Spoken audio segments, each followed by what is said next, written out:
Salam damai sejahtera untuk kita sekalian dimanapun berada. Kali ini saya ingin membahas mengenai narasi besar Alkitab.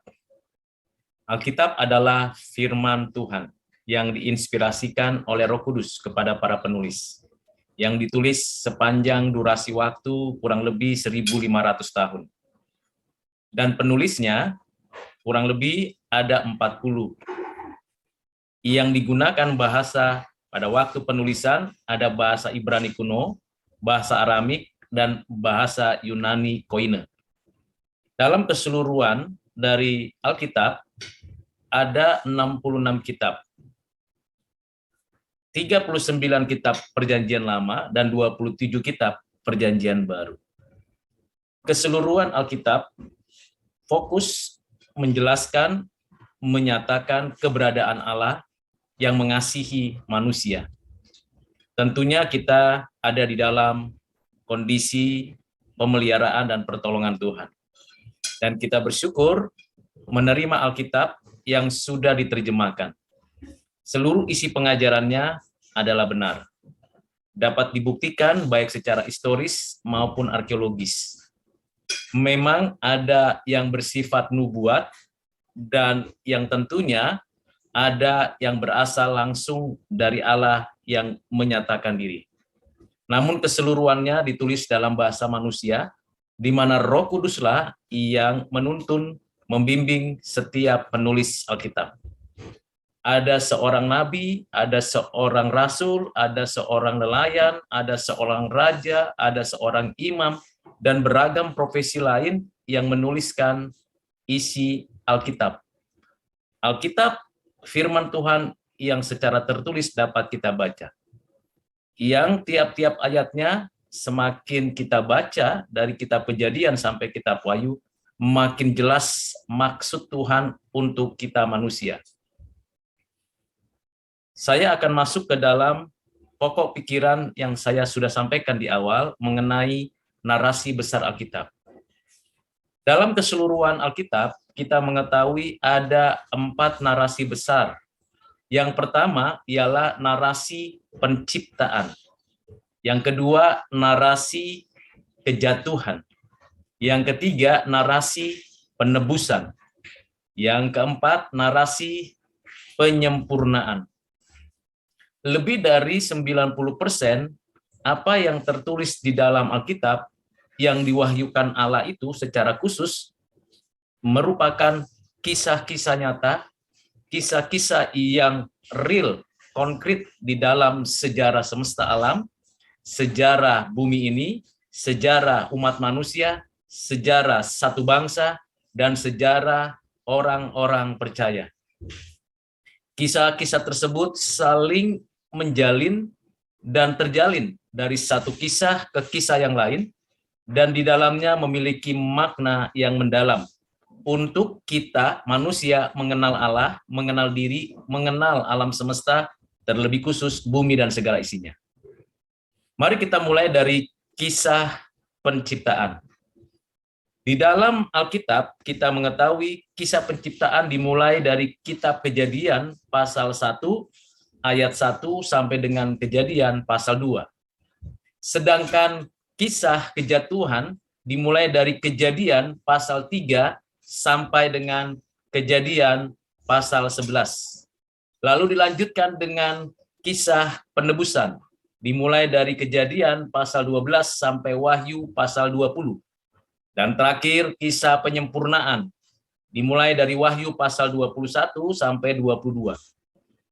Ada kesinambungan setiap kisah tersebut, dan tentunya di dalamnya kita makin sadar bahwa sungguh tidak ada kontradiksi antara satu kisah dengan kisah lain, antara satu ayat dengan ayat lain, hanya perspektif penulisan dan konteks zaman yang memiliki pengertian yang berbeda dari kisah-kisah tersebut. Dalam kisah penciptaan, kita mengetahui bahwa Tuhan Allah lah yang menyatakannya bahwa segala sesuatu dari tidak ada menjadi ada diciptakan oleh firman-Nya dengan kuasanya di dalam kasih-Nya.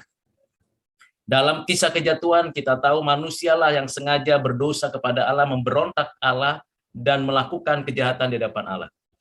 Dalam kisah penebusan dimulai dari Allah lah yang berinisiatif memanggil, menjadikan Abraham, Bapa segala bangsa, menjadi sarana untuk menyatakan berkat keselamatan bagi segala bangsa. Sampai puncaknya kehadiran anak yang tunggal Yesus Kristus, Tuhan, Juru Selamat dan Penebus. Dan akhirnya kita tahu bahwa di dalam kitab Wahyu pasal 21 dan 22, seluruhnya kembali kepada hubungan bersama Tuhan di langit dan bumi yang baru. Bapak, Ibu, Saudara yang kekasih di dalam Kristus, dalam kisah-kisah tersebut sebenarnya sangat mudah kita tarik relevansinya untuk hidup kita. Dalam kisah penciptaan kita menyadari bahwa diri kita adalah karya ciptaan Allah, di mana kita sebagai ciptaan pribadi yang memiliki kebebasan yang tunduk mutlak kepada kedaulatan Allah. Dalam kisah penciptaan kita menyadari bahwa apa yang ada di alam semesta, di bumi ini dan sekitar kita merupakan pemberian Allah untuk kita menikmati dan mengalami hidup yang dibaharui. Dan kita mendapatkan banyak berkat dan bersyukur untuk segala pertolongan dan pemeliharaan Tuhan. Dalam kisah kejatuhan kita sadar pada diri sendiri bahwa memang kita berdosa kepada Allah. Tidak ada yang mengajari bahwa kita harus berdosa kepada sesama atau orang lain, tetapi kita dengan sengaja berdosa.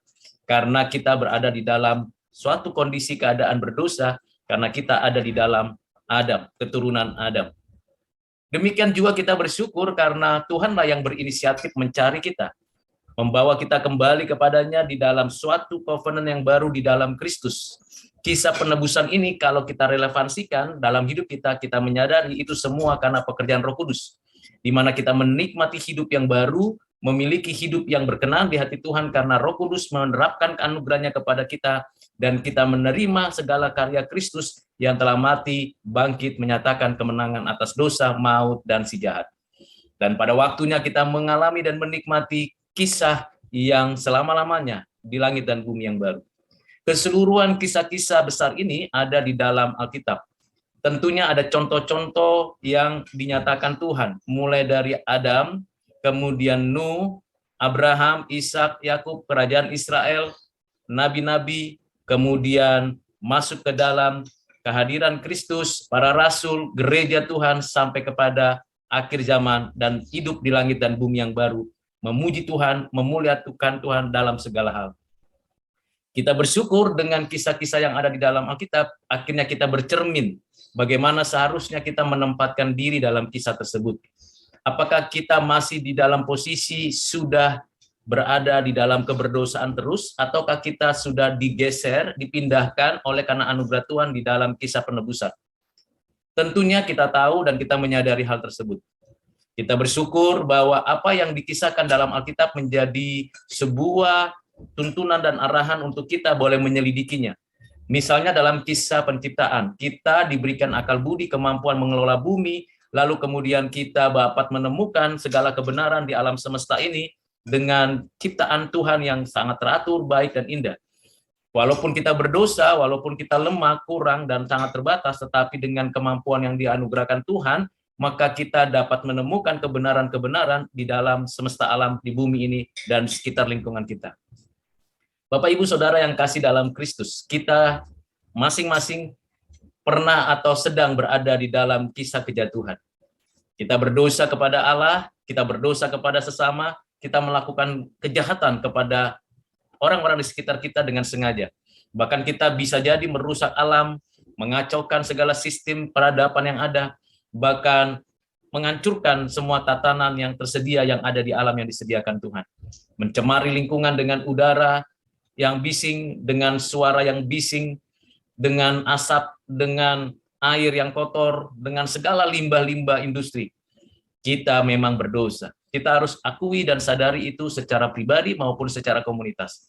Tetapi ingat, walaupun demikian, kita di dalam pemeliharaan Tuhan.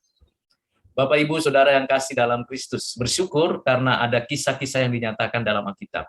Mari baca, pelajari, dan ambil hikmahnya. Makna apa yang di dalam Alkitab dalam kisah-kisah tersebut. Relevansikan dengan hidup kita. Roh Kudus akan menolong kita, dan Bapak, Ibu, Saudara akan menikmati hidup yang penuh gairah menjalani hidup bersama Tuhan melalui firman-Nya. Tuhan Yesus memberkati kita. Amin.